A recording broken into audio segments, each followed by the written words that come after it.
Welcome back. We are back with Sean Spicer, Dana Loesch, and Matt Welch. Matt, you saw in the very opening of the show, Chris Christie sort of saying, you know, we got to work about these libertarians.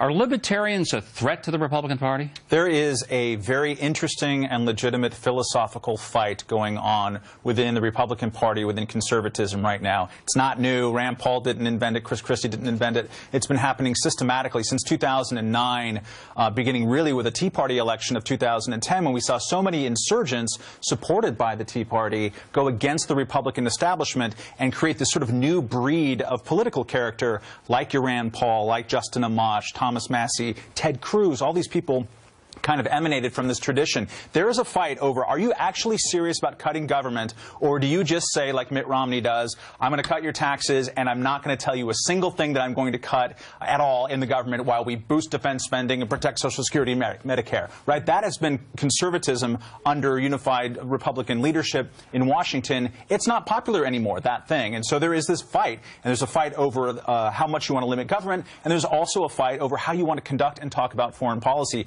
Those are legitimate, huge differences of opinion. Republicans got to fight it out. But, Sean, let me ask you, is that an issue that Republicans are fighting about? Or, I mean, the Libertarians do have a party. There is a Libertarian Party. They have presidential candidates. Should there be a point at which to say, look, if you want to be a Libertarian, there's a Libertarian Party, and that's where that discussion belongs?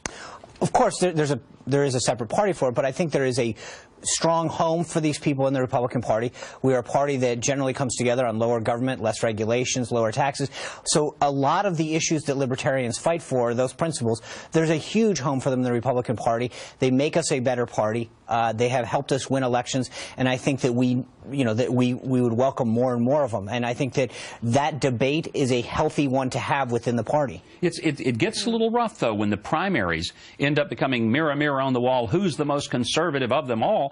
And, you know, the fact is there may be a slight bit of difference between a Republican and another Republican, right, but the damage done among Republicans sometimes makes it hard to win the general election. So, Dana, how do we overcome a healthy, robust debate without destroying each other in a circular firing squad? That's a great question. And as neither a Libertarian nor a Republican, and definitely not a Democrat, I mean, there are a lot of grassroots So what folks. are you doing? My tactic, my strategy is to vote, and I think this goes for a lot of grassroots, is to vote for the most conservative candidate, the most limited government, most fiscally responsible candidate who can win in a race, because in order to storm the castle, you have to kick your foot in the door. So that's sort of the strategy that I look at.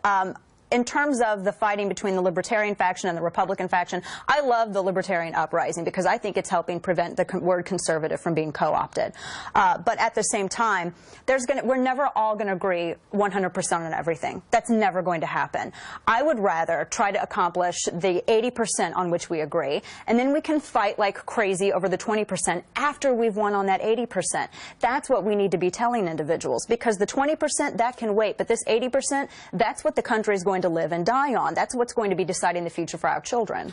Sean, would you do me a favor? Please tell Reince Priebus that I agree and appreciate the stand he's taken, that if networks are not going to have a fair moderator to moderate the debates, and if they're not going to run these puff pieces on Democratic candidates, then the RNC is not going to send the Republican candidates out there.